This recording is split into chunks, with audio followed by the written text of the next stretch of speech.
विजय एक 25 वर्षाचा तरुण असतो आणि त्याच्याच गावातील राहणाऱ्या एका विवाहित महिलेसोबत प्रेमसंबंध जुळतात आणि पुढे जाऊन ही महिला तिच्या नवऱ्यासोबत या विजयचे काय हाल करते ही सांगणारी ही सत्य घटना आहे.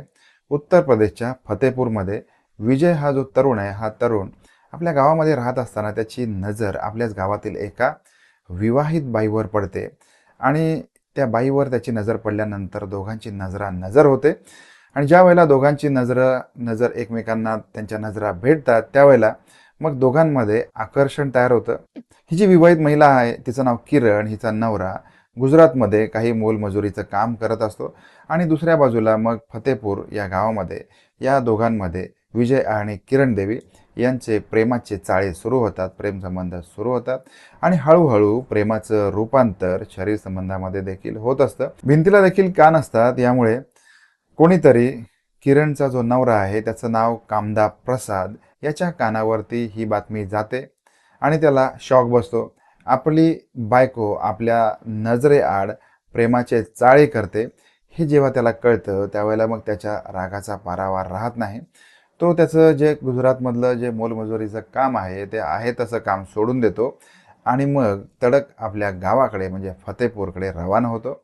आपल्या घरी जातो आणि आपल्या बायकोला तो फैलावर घेतो, प्रश्न विचारतो आणि दोघांमध्ये वाद होतात. कारण कुठल्याही पुरुषाला आपल्या बायकोचे अनैतिक संबंध असतील तर ते खपवून घेणं शक्य नसतं. त्याचप्रमाणे मग कामदा प्रसादचा जो राग आहे हा राग वाढलेला होता. मग तो त्याच्या बायकोसोबत भांडत होता, तिला मारहाण करत होता. हे जे नवरा बायको आहेत कामदा प्रसाद आणि किरण देवी यांच्यामध्ये नक्की काय झालं हे मात्र अजिबात माहिती नाही. इतके दिवस ही किरण देवी ज्या विजयवरती प्रेम करत होती त्याच प्रेमाचं रूपांतर आता मात्र नवरा जवळ आल्यामुळे, नवरा सोबत आल्यामुळे याचं रूपांतर तिरस्कारामध्ये झालेलं होतं. 11 मे पासून विजय हा बेपत्ता होता, त्याचा तपास लागत नव्हता. त्याच्या घरच्यांनी पोलिसांमध्ये जाऊन तक्रार देखील दिलेली होती. त्याच्यामुळे मग पोलीस देखील आता तपास करत होते. पोलिसांनी तपास करताना विजय गायब झाला या कारणासाठी त्याचा जो CDR आहे हा तपासलेला आहे. त्यावेळेला मग पोलिसांना किरण देवी हिच्यासोबत त्याचे वारंवार कॉलद्वारे संपर्क झालेला पोलिसांना दिसून येत होता. त्याचबरोबर पोलिसांनी त्याचं कॉल डिटेल्स किंवा लोकेशन देखील तपासलेलं आहे. पोलिसांना एक गोष्ट लक्षात आलेली आहे की विजय याचं जे शेवटचं लोकेशन होतं हे लोकेशन किरण देवी हिच्या घराच्या आसपास होतं. त्याच्यामुळे मग पोलिसांनी किरण देवी त्याचबरोबर तिचा नवरा कामदा प्रसाद या दोघांनाही ताब्यात घेतलं आणि ताब्यात घेतल्यानंतर त्यांच्यावरती प्रश्नांचा भडीमार केला, त्यांची सखोल चौकशी केली. तरी देखील हे दोन्ही नवरा बायको पोलिसांना थांगपत्ता लावून देण्यास तयार नव्हती. पोलिसांनी अगोदरच यांचा जो मोबाईल आहे हा मोबाईल तपासलेला होता आणि मग पोलिसांच्या तपासामध्ये त्यांच्या मोबाईलमध्ये त्यांनी काही धक्कादायक गोष्टी सर्च केल्याचं पोलिसांना दिसून होत होतं.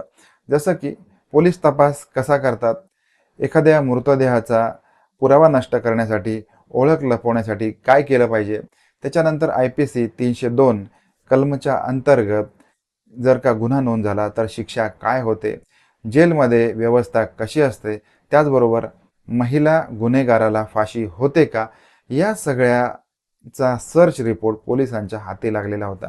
एखादी सर्वसामान्य व्यक्ती एखाद्या गुन्ह्यासंदर्भामध्ये अशा स्वरूपामध्ये कसं काय सर्च करू शकते हा देखील पोलिसांना प्रश्न पडलेला होता. त्यावेळेला मग पोलिसांनी या नवरा बायकोला धारेवरती धरलेला आहे आणि मग या दोघांनीही आपला गुन्हा कबूल केलेला आहे. ज्या वेळेला पोलिसांनी त्यांना विचारलं की तपशीलवार तुम्ही हा गुन्हा कसा केला हे सांगा, त्यावेळेला किरण देवी आणि कामदा प्रसाद हे पोपटासारखे बोलू लागले.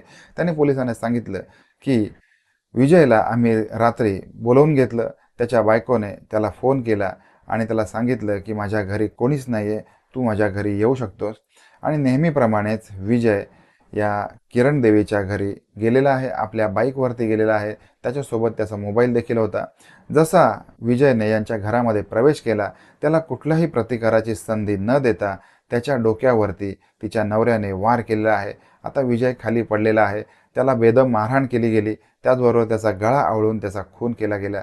आता हा मृतदेह लपवायचा कसा याच्यासाठी मग ग्राइंडरच्या साहाय्याने त्याचे तुकडे केले गेले, एका गोणीमध्ये भरून जंगलामध्ये फेकून दिले.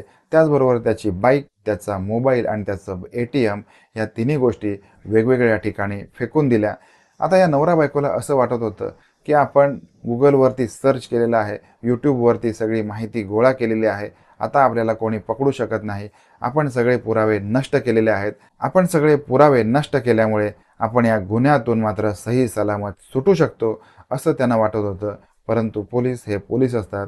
पोलिसांनी तांत्रिक तपासाच्या आधारे शिताफीने या नवरा बायकोला अटक केलेली आहे. त्यांच्यावरती गुन्ह्याची नोंद झालेली आहे. आता या सगळ्या गोष्टी असतात, या आपल्याला सावध करून जात असतात. ही घटना अत्यंत भयानक आहे, अत्यंत क्रूर आहे. इतके दिवस आपण ज्याच्यावरती प्रेम करत होतो, जरी ते विवाहबाह्य संबंध असतील, तरी देखील विजय हा किरण देवीला गोड वाटत होता. पण मात्र नवरा ज्यावेळेला सोबत आला, त्यावेळेला नवऱ्याच्या साथीने याच स्त्रीने आपल्या प्रियकराचा खून केलेला आहे. आता या घटनेबद्दल आपल्याला काय वाटतंय ते आपण कमेंट बॉक्समध्ये जरूर कळवा. भेटणार आहोत आपण नवीन अशाच एखाद्या घटनेसह. तोपर्यंत काळजी घ्या. धन्यवाद.